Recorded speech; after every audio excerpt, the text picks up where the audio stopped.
Hello, hello, hello. 𝐸𝐔𝐄𝐒𝐓 here for CSM Practice, the podcast where we bring you best in class practices, what works, what doesn't, so that you can rock your customer success world, get a practice that actually produces high level results.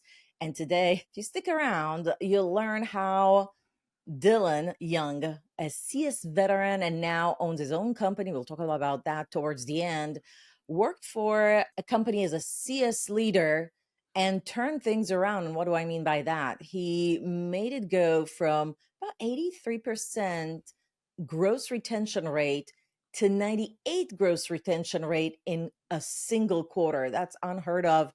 Well, he didn't do it by just turning on one thing. He actually did a trifecta of things. They're not very difficult to do. So I want you to hang in onto your seats because this is going to be quite a story. You're going to learn a lot. Dillon Young, thank you so much for coming on our show.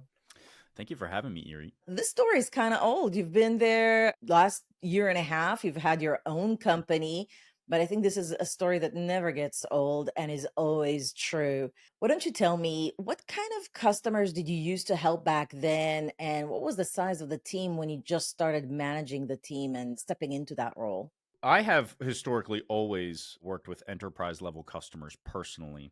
This team that I manage, though, managed the entire gamut. So the company I worked for was a mortgage technology company, and its flagship piece of software was an intake platform. So when you get a mortgage in the United States, it's a lengthy process with more documentation than I think you even need to get married or for a woman change their name after that fact. Like, it's a lot of paperwork. There is a lot of businesses out there that are trying to make that as easy as possible for a customer.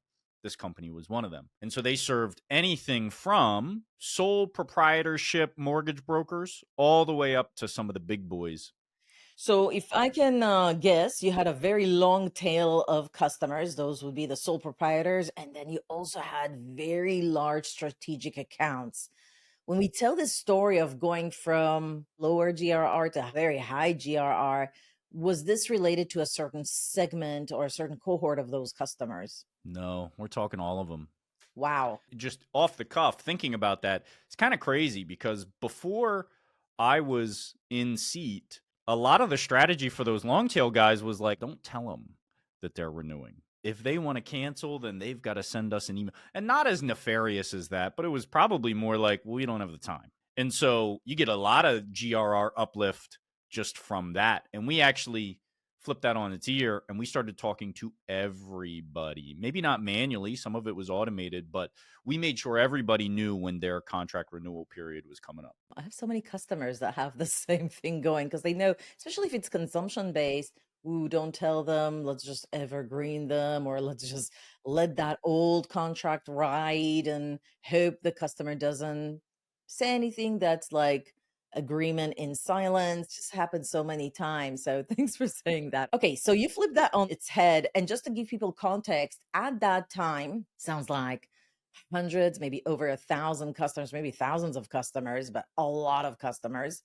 What was the team size that you had to work with? And did you have any specialized roles within the team? So when it came to customer success, I also managed customer support, but let's just talk about customer success because who was managing these motions we're going to talk about. But it was a team of 4 when I inherited it. If anybody knows anything about what has happened with the economy and the mortgage business over the past couple of years, that got cut in half to 2 employees by the end of it. And just for a little bit of context, we were managing around 250 to 300 customers at the time. So that includes the long tail, That includes a long tail. 2 CSMs, and then about 250 customers, some of them very, very large, some of them very, very small. Any kind of systems that you had in your disposal to leverage? Salesforce and a lot of Google Sheets. Did you have any control over the Salesforce? Like if you wanted to make any changes, did you have the ability to do so quickly in an agile manner? We did have a sales ops individual. And so we did have the ability to customize, to create fields, which is a part of this storyline. But did that happen in a timely fashion? Well, maybe at a large company it was timely, but for our size, it was probably a little bit sluggish. Let's go back to the story. You waltz in, you think you have 4 or 5 team members. There's 83% GRR, which means there's 17% of renewals left on the table. Everybody's worried about talking about them, even. You walk in, that's the state of the team. What were you thinking? Oh gosh, if we left things the way they are for another 2, 3, 4 years, like in your head, what do you think would have happened to the business? I don't think anybody was thinking that when I first showed up, myself included, because it was right at the tail end of those glory days of 0% interest, free money, throw bodies at it, and sales was still performing like gangbusters. It was during all of this in my tenure that house of cards sort of fell over. So to answer your question point blank, nobody was thinking that at the time. So at what point were you thinking, oh my gosh, we gotta fix this? I think it's always in the back of your head, right? Like 83% is not good. You always want to improve upon that. But we weren't like, oh, hey, this tidal wave is coming. Why did you fix this? There's a tidal wave of new clients coming in. The growth is on the horizon. At what point did you say, well, all right, let's deal with this? I think from my perspective, I've always been proud of an NRR of 110% plus. Historically, I have managed books of business or managed teams that can achieve that. And honestly, that's where we want to be in a SaaS business, regardless of what sales is doing and that the customer acquisition motion. And so for me, that was always going to be a piece of the puzzle. It helped that you talked about this trifecta.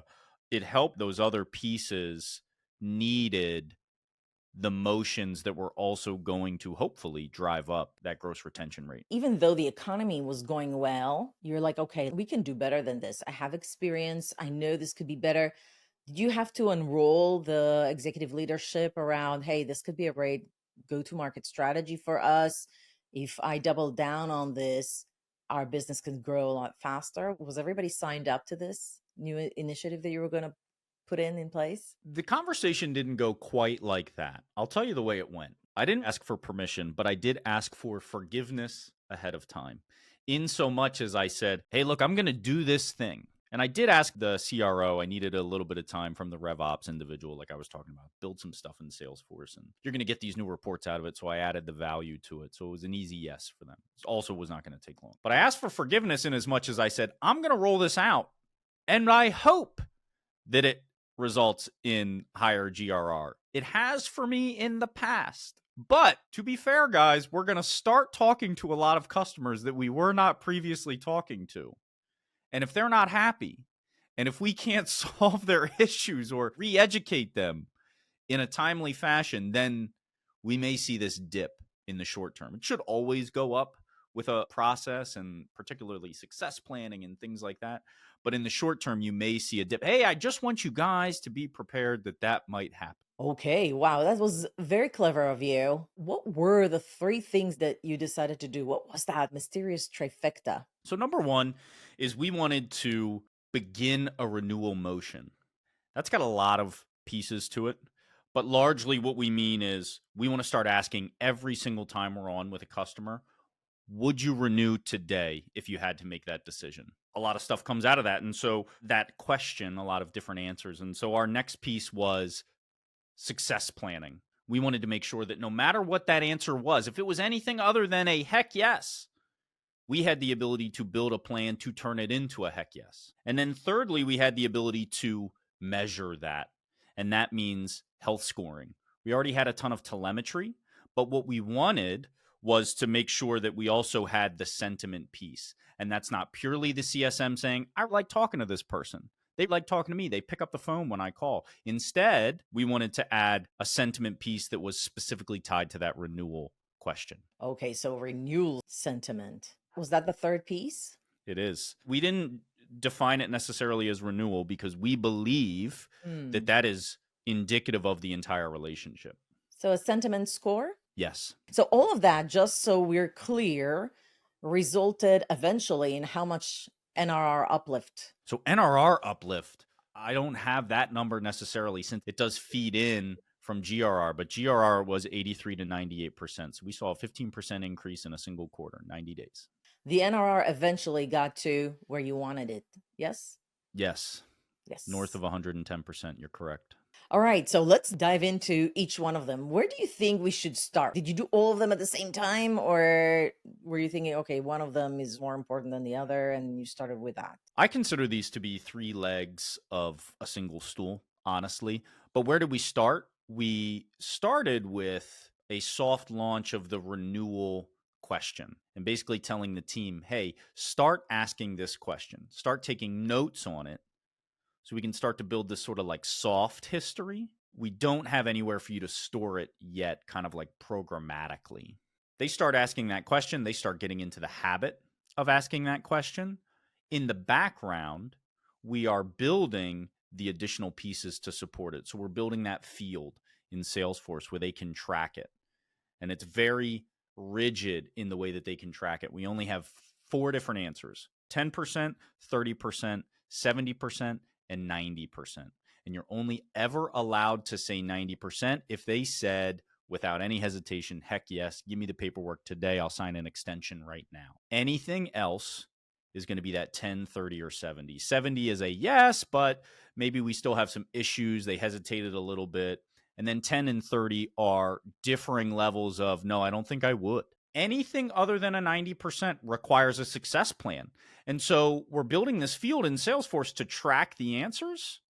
Historically, we want to be able to track more than one every time we ask them. We want to have it time-stamped, basically, so we can look at trends as well. But at the same time, I've also got to build an entire success plan motion because the team had never done success plans. And so while they're asking these questions, getting in the habit, we're building the field in Salesforce. We're also building an entire success plan motion. So we're talking templates. We're talking how do you communicate that both to the customer as well as internally. We want to get sign off from the customer on every single success plan. Hey, if we did X, Y, and Z, Would you the next time I asked you this renewal question, would your answer be heck yes? You want to get that sign off. So break it down for me. You decided to do a success plan because you did this in a quarter. How did you do this so fast? What did you do? How did you do it?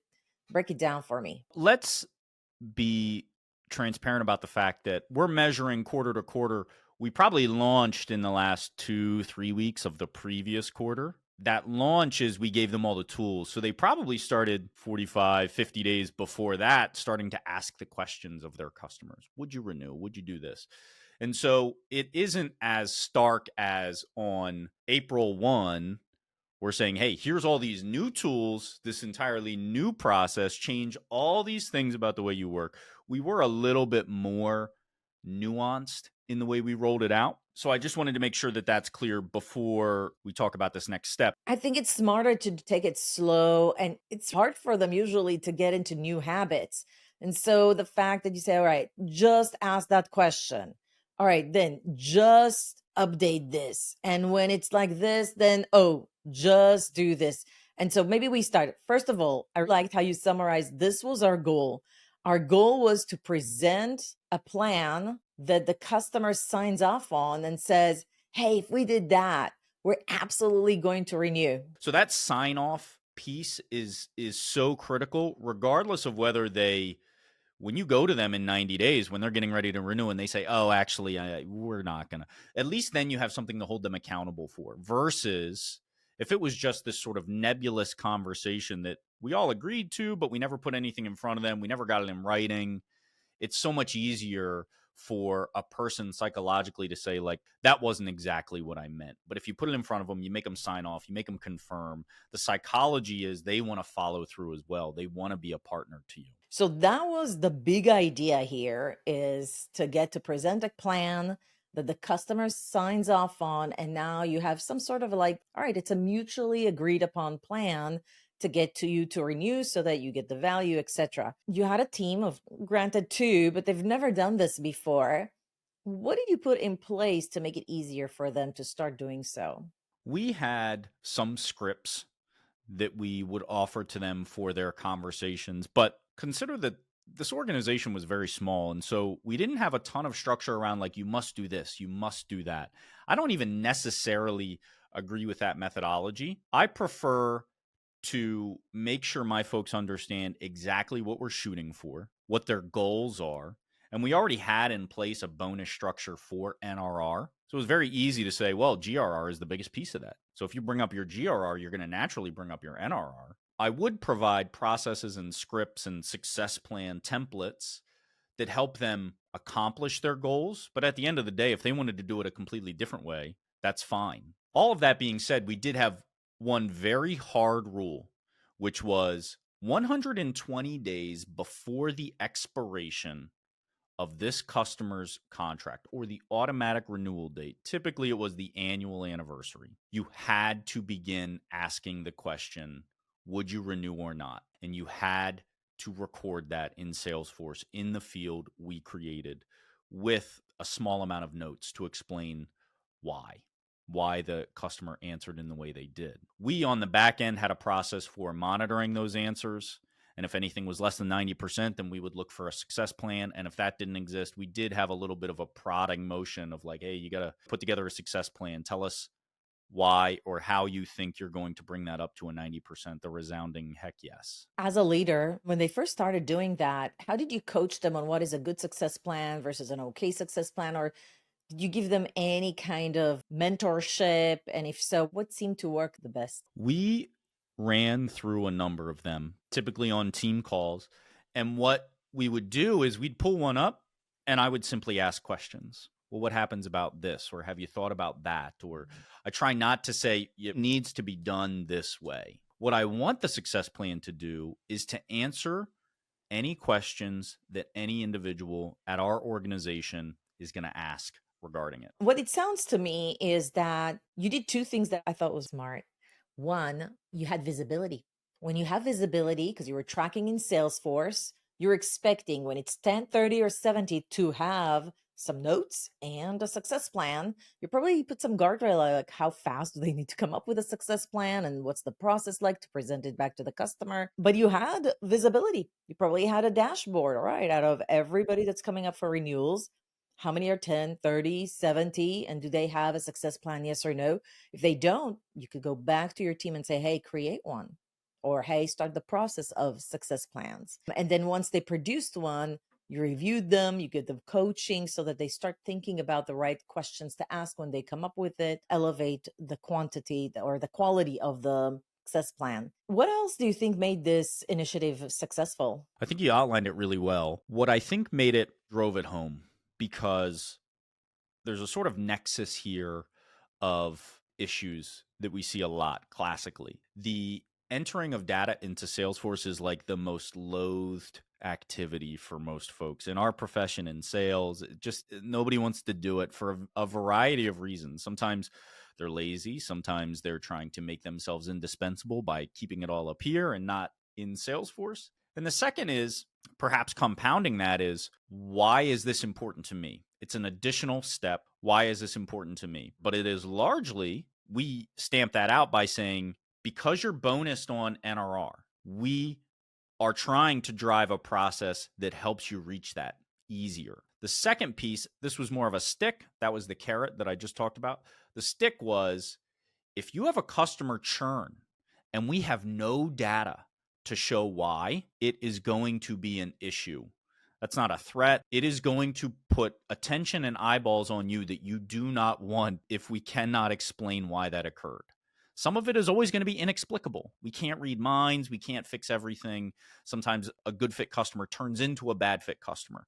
But if we cannot explain that, if we cannot track that, if we cannot analyze the data and share it with our colleagues so that we get better, that is going to be a problem. Can I ask you, Dillon, did you change their comp plans? Not for that. Our bonus had always been NRR based. So this was just like, here's another tool that will help you get there. Mm-hmm. They were already enrolled in it. You didn't give them any spiffs for those who did 100% success plans, for those, like there wasn't any leaderboard or anything like that. I would never do a spiff like that because it implies that it wasn't required already.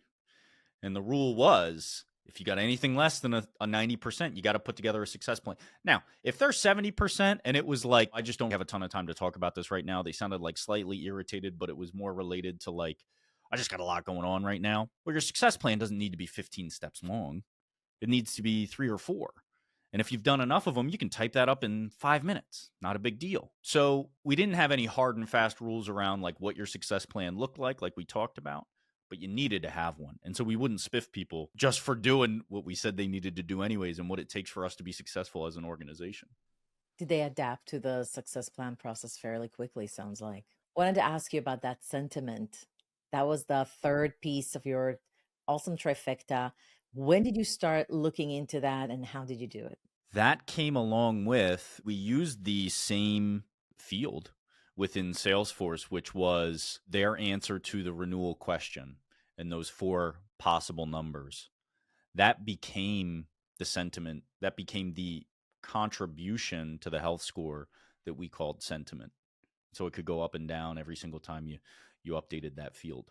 You know, I had another person interviewing on my podcast a while back. She did something similar, not the same, but similar.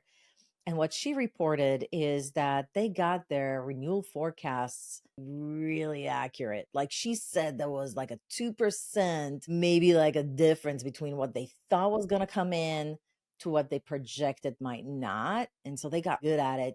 Did you feel like that was one of those things that as a result of that, you got better at projecting what's going to come in and what's not? That wasn't going to be hard though, because previously the way we were forecasting was taking a snapshot of a Salesforce report that said, these are all the products in Salesforce that should be renewing in this quarter. We were downloading that, putting it in Google where we could edit it, we could control it because we didn't have all these fields in Salesforce. And then asking the CSMs to color code it, red, yellow, green, which I hate that method already because everything ends up yellow. And then adding comments of like, well, I think they could, but our champion just got promoted. And so I don't know. And so that just turns into that CSM sentiment, that red, yellow, green sentiment that where everything's yellow, nobody knows anything. It's as good as useless.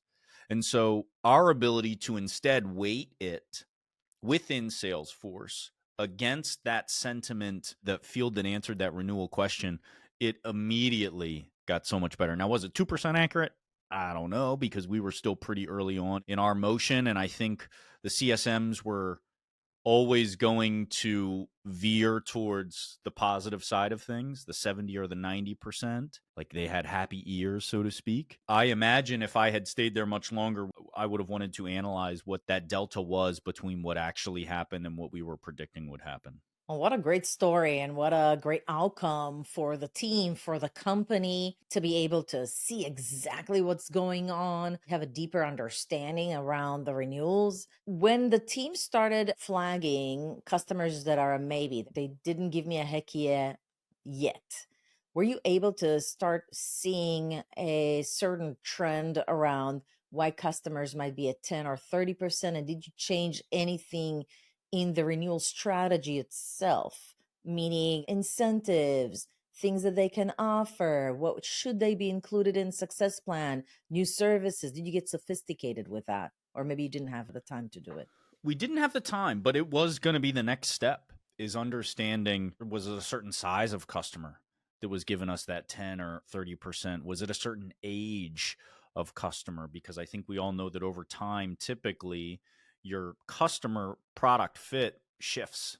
And so were we seeing that occur? Were we just not catering enough to those folks? We didn't yet have a ton of detail around features that they had requested that had not been implemented yet. We didn't have a ton of data on tickets. Those are all things that should be juxtaposed against those trends to understand where we were seeing the shift in behavior from our customers. I think that that's a natural next step. I definitely think that this what would have happened if you stayed there, but you didn't because you decided to start your own business. So shameless plug for Dillon. I am such a geek for people that go out and go against the current, start their own business, put all their chips in. I just love that. Maybe it's because I did it myself. I know how hard this is. Mad respect for you, Dillon. What does your company do? What kind of clients do you work with and what kind of problems do you help them solve? Yeah, Lifetime Value Media is a company that spawned out of my podcast that I just love doing so much that I decided I wanted to make it a full-time gig. So what Lifetime Value Media does is it focuses on media production and it helps individuals and companies reach a larger audience for their message, whatever that might be. So if anybody has here a startup or a SaaS company or a software company, whatever, and they want to double down on their long tail, they have to have a good media strategy to do that one to many channels for their broader audience, their end users, versus just you can't hire enough CSMs. Is that kind of like what you were thinking when you set that up? The way I look at it is there are conversations going on all the time. There are these strings of thoughts that evolve over time. Like, think about like AI. Where was that 2 years ago? And now it's this huge trend on Google Trends. Everybody's talking about it. It's in every third social media post, whether that's LinkedIn or it's TikTok, Instagram. It spans business and consumer. The important piece of what I just said is that the channels differ. So YouTube is a huge channel. Podcasts are a huge channel, and so are social media. Most businesses, folks that are in business, individuals, consultants, businesses themselves, are largely sticking to LinkedIn, blogs, newsletters, the written word. A lot of times you're starting to see folks branch out into podcasts like yourself. But it is my belief that every single person who wants to engage in those conversations, because increasingly that's where people are, is on social media, it's in video, it's in audio. If you want to be a part of that conversation, you have got to be entering the arena with those mediums. So, who are your customers? Are they mostly software companies or consultants like me, or it just runs the gamut? It runs the gamut. I work with networking groups that are trying to spotlight their members as well as build an audience within their community. I live in Philadelphia, so I work with one specifically that's with Philadelphia entrepreneurs. I work with individuals who are running podcast channels, and I also work with a number of companies in building out those channels as well. Thank you so much, Dillon, for coming in, sharing your incredible story. I got a lot out of it. I hope everyone that was listening did too, and that they would go check out your website and either work with you or connect people that they think should be working with you. What's your website, Dillon? LifetimeValueMedia.com, and you can find me on LinkedIn too. Thank you so much. This was super, super interesting. Here you go. Here's how you could do in a few months. Revamp your renewal process, get better at tracking the sentiment using a field essentially, and hold people accountable to creating success plans that drives a heck yeah. Thank you, Irit. And with that, it's a wrap. I'll see you on the next podcast episode.